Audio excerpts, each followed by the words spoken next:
What's going on, YouTube? So I got asked about Howard Cosell, controversial football announcer. Where do I start? And do I think he was racist and what have you?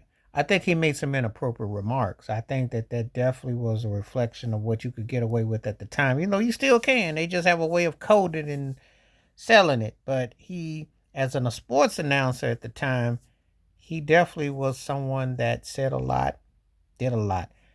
Obviously, the banter with him and Muhammad Ali was legendary. I mean, you couldn't have scripted. Cosell is one of the most iconic cats ever in sports, but beyond sports. I mean, I will tell you like this: I don't think without Howard Cosell, you don't have a Howard Stern.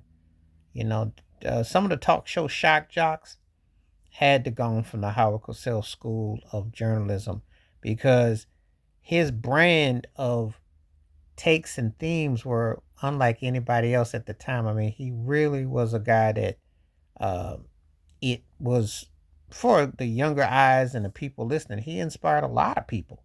You know, Stephen A. Smith talks about him and holds him in revere, and he tries to be. It's hard to recapture what Cosell was like because Cosell fed off of what Ali did. They had a yin and a yang, which was they played off each other, but it worked.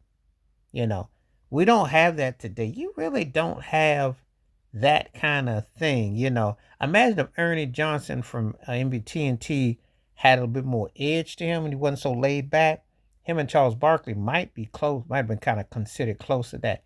Doesn't reach those levels when you're that comfortable, especially in black and white. Let's just talk about the elephant in the room because that's what made it work at that hostile time. And Cassell was very opinionated. He let it be known.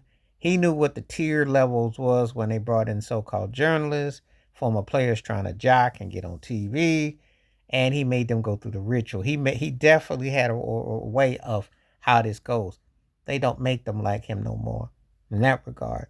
Um, Outspoken, brash, opinionated, arrogant, that rug on his head was comical. But you know, again, he was one of those kind of people though that there was still something almost enduring. It was almost an Archie Bunker type situation, and that's what people accepted as normalization at the time. You know, it's always funny because people look at stuff in modern eyes and ears, and they say, "Well, they wouldn't do."